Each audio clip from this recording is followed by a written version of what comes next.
हे खातं, हे नॅशनल हायवे हे जे खातं आहे ते आदरणीय केंद्रीय मंत्री नितीन गडकरीजींचं आहे। कोकणातली एक सुपुत्र म्हणून त्या ठिकाणी प्रामाणिकपणे तो रस्ता व्हायला हवा, त्यामधल्या अडचणी दूर करण्याचा प्रयत्न करतो आहे आणि प्रयत्न करणार, यात काहीच शंका नाही।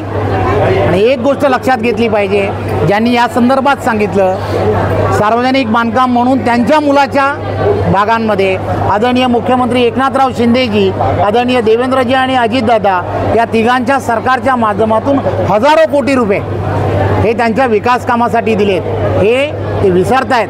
त्यांनी त्याबद्दल माझं खरं तर अभिनंदन करायला हवं। सबका साथ सबका विकास या माध्यमातून तिथे निधी देण्याचं काम केलं गेलं आहे, हे आपण विसरलं गेलं नाही पाहिजे। आणि दुसरी गोष्ट, असं जे बोलतायत ना, मी मुख्यमंत्र्यांना फक्त एवढंच सांगेन, युती धर्म पाळण्याचा अधिकार फक्त रवींद्र चव्हाण याचा नाही। युती धर्म पाळण्याचा अधिकार हा सर्वांचा असतो। जशास तसं उत्तर द्यायला रवींद्र चव्हाण हा समर्थ आहे। भारतीय जनता पार्टी म्हणून फार सौजन्याने राहण्याचा माझा स्वभाव आहे, परंतु जर मी सौजन्य सोडलं तर अतिशय वाईट पद्धतीने वागायला मी तयार आहे। त्यांनी कधी ते सांगावं।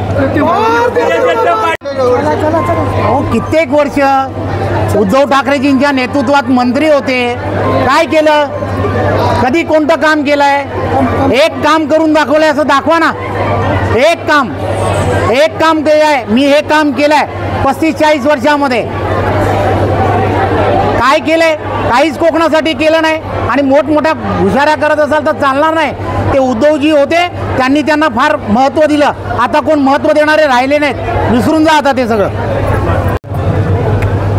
खरं तर आज रक्षाबंधन आहे आणि अशा लोकांच्या स्टेटमेंटवरती बोलणं हे योग्य नाही असं माझ्यासारख्या महायुतीतल्या कार्यकर्त्याला वाटतं।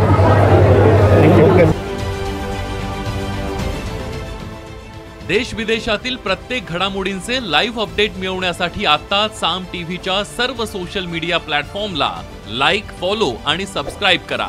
तसंच सर्व नोटिफिकेशनसाठी बेल आयकॉन प्रेस करायला विसरू नका।